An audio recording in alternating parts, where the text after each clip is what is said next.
Hello, it's me, the ukulele teacher, aka John Atkins, and welcome back to my new podcast, Ukulele Tales, the Ukulele Podcast. Firstly, I want to thank you all so much for checking out episode 1 last week. It's so great that so many of you enjoyed it, and if you haven't had a chance to listen to it yet, go and download it now. It was a great interview with James Hill, who was very, very generous with his time, as we spoke all about his new ukulele project, Ukulele. Well, anyway, since we recorded that interview, James has been very generous in another way, actually allowing me to join his Ukulele community. And I've spent the last couple of weeks chatting with some of those people and really just getting involved in that amazing project. In fact, I am officially Ukehead number 909, which is a bizarre little monobrowed critter of a ukulele with a somewhat demonic countenance, yet a little contrasting halo hovering above his head, the sort of good, bad, yin-yang. Very excited to be a part of this project, as it means I can now attend rehearsals and even submit tracks of me playing the ukulele to be included on James's new album. I've already been very warmly welcomed into their Slack community and chatted with a few fellow ukeheads on there. But if you're one of those ukeheads and you're listening now, then please drop me a message to say hi, as I'm really enjoying being a part of all the great stuff that's going on in the Ukehead community. But this week's episode is very different from last week's. If this was a 1980s sitcom, it would be subtitled A Very Special Episode, as today we're talking to Marlén Rodriguez Wolfe from the Ukulele Kids Club charity. If you remember in the teaser episodes for this podcast, I said that I would be speaking to some of the top ukulele players and personalities in the ukulele world. Well, today's guest is perhaps one of the great unsung heroes of the community. Her name is Marlén Rodriguez Wolfe, and she's the CEO of the Ukulele Kids Club, which is an amazing charity that provides music and music therapy to sick children all over the world. I actually spoke with Marlén back at NAMM just after I'd interviewed James Hill, and she explained a bit about what this amazing charity does and why. She shared some really interesting stories with me about how the charity got set up and how we, that's all of us, you and me, can help them out. If you're listening to this episode the week of its release, then you'll know, possibly, that I'm currently actually auctioning off one of my ukuleles right now in conjunction with the UKC, and I'll be back at the end of this episode to tell you a little bit more about how that's going and how you can bid on the uke and other great ways that you can help the UKC yourself. But right now, from the Ukulele Kids Club charity, here's me talking to Marlén Rodriguez Wolfe. Hello, 1, 2. Oh, good. I sound good. Hello, hello. 1, 2, 1, 2. Beautiful. Does it sound okay? Yeah, it does, yeah. All right. I'm recording already, if that's okay. Okay. So my name is Marlén Rodriguez Wolfe, and I'm the CEO of the Ukulele Kids Club. Cool. Okay, I'm here with Marlén, and we're at NAMM. I'll probably cut that out. Don't need the intro. This is going to be a more free-flowing chat. I haven't really got started yet. But I was going into like TV mode because, when you're doing like YouTube or TV yeah, you're stuff. like, okay, welcome. It's like, hey, I'm here today with blah, blah, blah. But this is meant to be more of a free-flowing conversation, which doesn't come super easy to me because I've been doing YouTube for 10 years and not really talking to other people for a lot of that time. I know, right? Yeah. Anyway, Marlén, where have you come from today, firstly, to be here? So I live in Mexico. I am from Dominican Republic, and I lived many years in the United States, but recently I moved down to Mexico.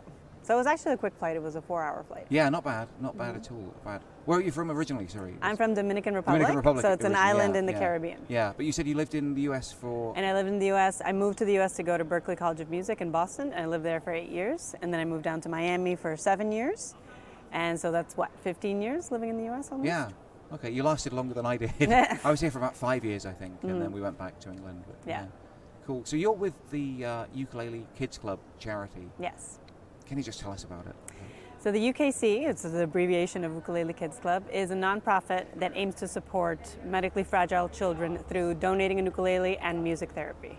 So our goal is really that the child learns how to use music for wellness and uses it to cope with their illness, to cope with their current situations, and that they apply the ukulele as a way to practice wellness skills. Yeah, that's a really scientific answer because what I don't think you've got across is just how much like love and heart is in that charity. If I could for me, I think it's basically people donate ukuleles and you give them to kids in hospital. That's the short of it, right? I know Well, there's more to it than it's that now. actually both. So we manufacture our own ukuleles because sometimes it's hard to rely on just ukulele donations to be able to fulfill our mission. So we manufacture a portion of it, and then we also accept donations from brands and from people like you that donated in the past. And then the idea is that we send those ukuleles to partner hospitals around the world. And so we aim to do about 2,000, 1,500 to 2,000 a year. And that's, as you can imagine, just a drop in the bucket of the amount of kids that are A, hospitalized, or B, in need. Yeah. The majority of our programs are in the US, so we have about 285 programs around the world, and maybe 230 of them are US-based hospitals. What does that mean to a kid in hospital getting a ukulele? I mean, what does that do to a kid in hospital? I mean, can you imagine, or can you remember the first time you got your first ukulele and when you opened the box, like the emotions that you felt about it? Yeah. Now imagine that you're a child in the hospital, you're going through a diagnosis, you're not in your house, you're away from your friends, you're away from your support system. A ukulele has a completely different meaning when it comes to you in that setting.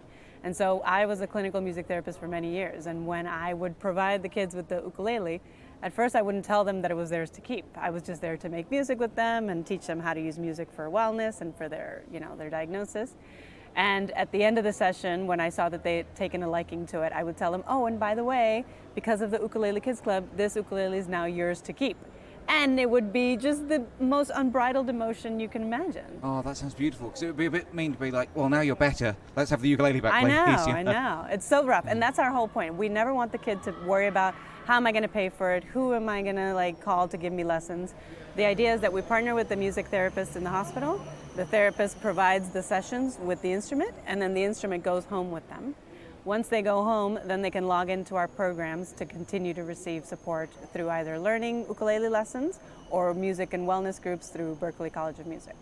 So what, obviously you said like music therapists in the hospital and stuff, but is that a thing in every hospital? I've not really come across that myself, to be honest. I mean, honestly, music therapy is a very small field, and as you see at the NAMM show, it's not super well represented. In the US, which is one of the biggest countries that has a big music therapy presence, there's only about 10,000 music therapists working out there, and of those 10,000, about, a smaller percentage are working in just pediatrics. But the main hospitals, like the top 50 hospitals in the country, will have a music therapy program. And the goal of music therapy, the field, is that there's a music therapist in every hospital where there's people getting care. In And that's the not UK, just for children, right? No, it's for Okay. the lifespan, from 0 to the end of life. And so that's why music therapists are so widespread, because some of them work with hospice care and at the end of life, some of them work in palliative care, some of them work in schools. The UK is very good about their music therapy as well, and we have about 10 hospitals that we support over there. But you're right, there's nearly not enough music therapists for every child that could use, an ukulele and support. Yeah. And even if there was, do people know about it, music therapy? Like, it's not something you sort of hear about too much, is it? No, and a lot of people say that that's a good thing. If you've never heard about music therapy, it means that you've never been severely ill, or you've never been hospitalized, or your son has never had autism. Because when you start to get into these conditions of life is when you start to learn about the different forms of therapy. Speech therapy, occupational therapy, psychology, psychiatry, music, and art. That's where these fields really come to shine. How many kids would you say you've helped so far as a charity? We've been incorporated since 2013, and we've donated over 12,000 ukuleles. 12,000, that's amazing. And how do you get them? You said you manufacture some. We manufacture them in China, and then they get shipped to our warehouse in the US, and they go to the US sites. But people can also donate ukuleles. Does that happen a lot? Is that something you solicit? Well, we try to only accept donations from brands, because at the end of the day, we want the ukuleles to be safe, to be free from harm, to be not damaged, because they're going to hospitals with sick children. Right, okay. So we can't typically accept, your old ukulele from the house, because we wouldn't be able to, assure that it'd be safe. Okay, I was going to say, you don't want people to send in their old ukes or anything. However, people that do send in their own ukes, we either typically auction them off and turn them into more smaller ukuleles that we pay for, or if they're really high-end quality ones, then we can consider, giving it to a special child or something like that.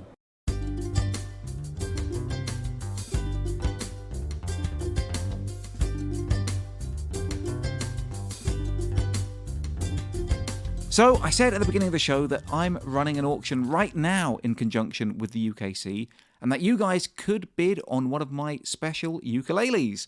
So I'd like to tell you a little bit more about it. As I'm sure I've spoken about a lot on YouTube and social media, I just have way, way too many ukuleles, and I'm always trying to figure out the best way to get rid of some of them.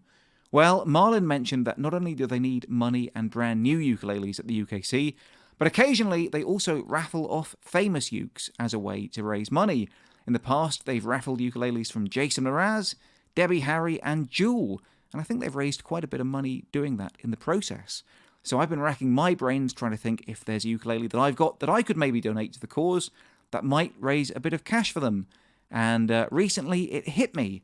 My famous limited edition 21 Pilots ukulele. After all, people have been asking me for years where they can get one or if I would consider selling mine. And up till now, I've always said absolutely not. But I don't know if I'm just softening in my old age. But anyway, I've decided to put that up for auction. I don't know if it'll help as much as Debbie Harry's ukulele did, but I want to try and help out nonetheless. So the UKC are currently auctioning off my limited edition TOP ukulele. If you've been watching my videos for a while, you will know that I'm a huge fan of the band, and I'm really, really proud of that ukulele. It's genuinely a true collector's item. As far as I know, there were only 4,000 ever made, and apart from just a handful that were sold online, the only place you could ever actually get it was in person from the merch stand at the 21 Pilots Emotional Roadshow Tour a few years ago.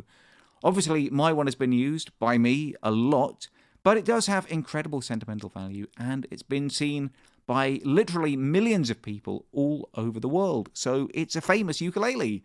So anyway, I've given this uke to the UKC, and they've set up a page on airauctioneer.com, which is a registered charity auctioneer site for you guys to have a chance to win it. The direct link is, of course, in the show notes, but it's airauctioneer.com/TOP. So check out the link in the description for full details of how you can place a bid on this awesome, rare, and beautiful 21 Pilots ukulele and help raise some money and ukuleles for sick children at the same time. Please check out the link, bid on the ukulele, and let's raise some money for the awesome charity, the Ukulele Kids Club, so that sick children everywhere can enjoy the awesome gift of music and music therapy. So 2013 you said you started, so that's nearly 10 years, right? It's going to be our 10th year next year. Yeah. So how quickly did you grow, you know? How did it sort of expand? Like, I feel like are you big now? Are you trying to keep growing? Or? Yeah, no, I think that 2,000 ukuleles a year, which is what we did last year. I think we did 2,100. For me, is just not enough. The amount of kids that are out there that need support, that could benefit from these programs, is way more. It's exponentially more. So we are trying to expand our services constantly and expand the amount of kids we see. And that happens through, as you can imagine, fundraising and soliciting donations and different campaigns. Yeah. So do you have like a sort of a 5-year plan or a 10-year plan or some sort of idea of like a goal? Yeah, we want to have a strategic growth of at least 20% per year or 15% in terms of revenue. And then we also want to talk about the number of kids we serve. But this year, what happened is that we're serving them in a new way. So since 2013, we have typically just donated the ukulele, and we never really had contact with the children after they left the hospital. So what we're finding, not only as music therapists, but in the organization, is that, and you need constant support and a habitual practice to be able to integrate this into your life. It can't just be 1 month of playing ukulele and then that's it, I'm good for life. So because the kids need a constant support, which is why we created our UKC at Home program. So we wanted to have the child receive the ukulele and then be able to continue their growth at home. So that is transforming the way that we help the child, and that's adding a whole new set of wonderful things that we're offering the kids. Yeah. How many people are there in the UKC? Because I've only dealt with you. Is it like a big office, or is it just sort of you? No, we're very grassroots if you think about it. I'm the only full-time employee, and then the rest are independent contractors that are part-time, which are it's 4 of us on the team, and then the rest are the board of directors and volunteers. So how do you get the word out about the UKC? Social media, collaborations with people like you. Word of mouth is really the way that people get to know us, because it's such a wonderful little concept to think about, changing somebody's life through music, and especially somebody who's going through serious situations in their lives. Yeah. So it is an easy mission to share, and people do share it often. Yeah, it is. I heard about it from Katie from One Music School. You know her, yeah. Yeah. And I was like, oh, that sounds cool, you know. And that was like a couple of years ago. She said about it, and I guess at the time she like filed it away.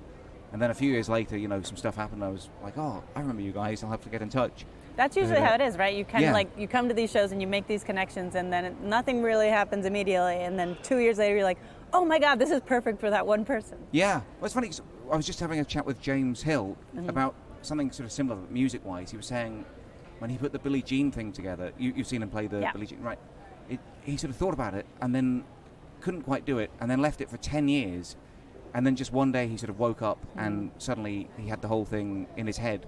But his brain, even though he hadn't been actively working on it, his brain had been kind of working away inside, figuring it out for him. And that's exactly what it is with the kids in music. Like when you first introduce them to the concept of the ukulele, they get really excited and they get really wanting to learn a lot of things. But to have it be a long-term practice, it does take that kind of patiently waiting for it to evolve into a skill. Yeah. Right? Yeah. So we're here at NAMM with, I guess for people who don't know who are listening, there's a lot of like music vendors and tradespeople, and there's also a lot of performers and social media people and stuff as well. So what are you doing here at NAMM? Who are you hoping to meet or talk to? So I was telling you earlier that they just incorporated a new nonprofit focus into NAMM. It's the NAMM Foundation. And so they're doing a few training sessions on, you know, the special world that is to run a music nonprofit in the United States and abroad. So there's conversations about how to raise funds, about how to develop your programs, about how to be, you know, equitable and fair and social justice oriented when you're running programs in different locations. So it's basically a training opportunity and just a way to network with all the wonderful people that have supported us throughout the years. Great. Okay. Cool. But you're also looking forward to meeting the people you've worked with and meeting people in real life that you haven't seen before. Yeah, I mean, like you and I, we've been communicating through Instagram for like a couple of years, I think. Yeah. And by email and Instagram, yeah. And anyone else here that you wanted to say hi to? Yeah, I mean, James also donates part of his Uketropolis curriculum to the kids, so they can access the curriculum, and the music therapist can access the curriculum for free or for a reduced cost. So I wanted to say thank you for him, for all of his support. And then the friends from Ohana has donated to us for our past events and fundraisers. And then Enya Music also donates a big portion of our ukuleles from their overflow inventory. And then we're making new connections like our friends from Reverb and the Latin Grammy Foundations. And it's just, you know, a constant way of networking to see who is interested in this new concept of music for wellness. Yeah, I think it's such an inspiring idea, the whole idea of it. I really wish you guys so much luck in the future with it. Yeah. I think that's all I've got for questions. Is there anything else you wanted to mention that I haven't like eked out of you, or anything else you wanted to say? Or No, I think that the big takeaway is just that, you know, we're very familiar with music education, we're very familiar with performance, and we're comfortable in those musical environments, but there is also a huge component about how music makes us feel and how it impacts us. And so I would encourage all of us to kind of consider that as we're making music, as we're sharing music, and then look into music therapy because it's a wonderful field. Yeah, yeah. And if there's people at home who are maybe hearing about you guys for the first time, you don't want their old ukuleles, but what can they do if they want to help or support you guys? Yeah, they can always make a donation, and that's really the primary way of supporting us. Some people do volunteer to teach ukulele classes with our UKC Academy online classes, and spreading the word is just the main way. Just tell people there's a nonprofit that's trying to help sick kids, and they could really use your help. And it's called? The Ukulele Kids Club. Okay, and you have a website or Instagram? The website is theukc.org, and all of the social media is at the Ukulele Kids Club. Okay, awesome. Well, we'll check that out for sure, and I'll plug that a bit more later. Marlén, thank you so much. It's been amazing to talk to you, and good luck and enjoy NAMM, and best of luck with the charity. Keep plugging away because it's such a great cause, and thank you for letting me sort of be a part of it. Thank you, John. It's been so nice to chat with you. Cool, you too. Okay, thank you.